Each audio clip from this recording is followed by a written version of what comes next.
За бүгдээ хамтдаа өнөөдрийнхээ чимээгүй цагийг эхлүүлье. За өнөөдрийн чимээгүй цагийн сэдэв харилцаа гэсэн сэдэв байна. За хамтдаа залбираад эхлэе.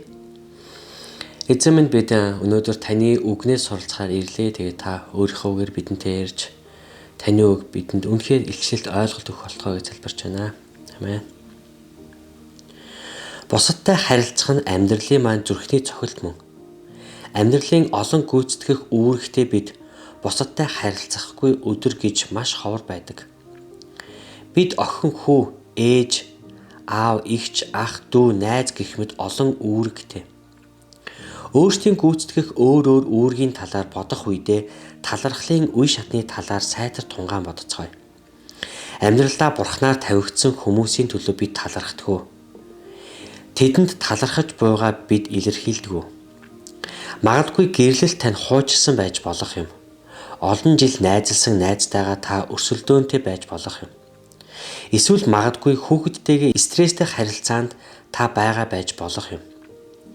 Хурцдмал байгаа үгүйгээс үл хамааран бусдад хэрхэн хандах талаарх заавар Ром 12 дугаар бүлэгт бидэнд өгөгдсөн. Би биенийгээ дээдлэн хүндэл, зочломтгой бай, хүн бүртээ эвтэй байх тун гэх мэт хитгэнийг дурдвал ийм байна. Амьдралдаа буй хүмүүсийн төлөө талархдаг байхад суралцах явцад бидэнд тус болох хідэн зөвлөгөө гэвэл гомдлолоо сайшаалаар орлуулаа гэсэн. Энэ нь амаргүй байж болно. Бидэнд ивэл болж буй зүйлийн оронд урмыг маань хуглах зүйлийг ихэнх хүмүүс харах гээд байдаг. Сайн сайхныг олж харахыг сонгоцгоё. Хин нэгэнд үйлчил. Таныхаас хүнд ачааг өөрч буй хэн нэгэн эргэн тойрон тань байж л байгаа. Тэдний ачааг хөндлөх ямар нэгэн зүйлийг хийх замаар талархалтай байдлаа харуулаарай. Үүнийгээ мөн бичээрэй.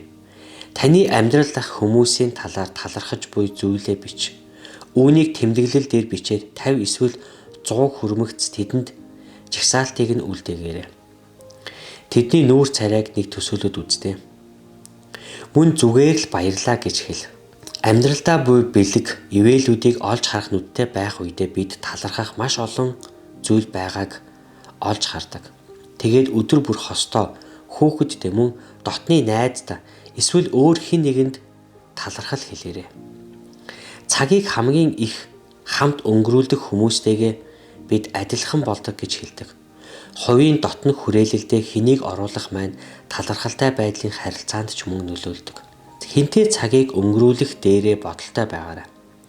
Харилцаанд хамгийн хүндрэлтэй зүйлийн нэг бол бид өөрчлөгдөх хүсэлтэй байх хэдий ч бусад хүмүүс ийм хүсэлгүй байдаг явдал юм. Заримдаа энэ нь харилцаандаа засвар хийх шаардлагатай гэсэн үг байдаг. Хэн бидний амьдралд буйгаас үл хамааран талархалтай байдлаа өсгөх үүргээсээ бид татгалзаж болохгүй. Галаат 6-гийн 9-д хэлсэнчлэн сайныг үйлдэхдээ үл цуцсан. Учир нь бид шантрахгүй байвал цаг нь болохоор хурааж авна. Амьдралдаа буй хүмүүст мөн тэдний төлөө талархлаа илэрхийлэхдээ энэ нь биднийг хэрхэн өөрчилж буйг хараад бид үнэхээр гайхширх болно. Мөн үүний явцад энэнд тэдэнд ямар нөлөөлөл үзүүлж буйг харах болно гэсэн байна. За Галаат 6-гийн 9. Сайныг үйлдэхдээ үл цуцсан. Учир нь бид шантрахгүй байвал цаг нь болохоор хурааж авна гэсэн байна. Амен. Тэгээд эзний үг та бүхэнтэй ярих болтугай. Бурхан ивэг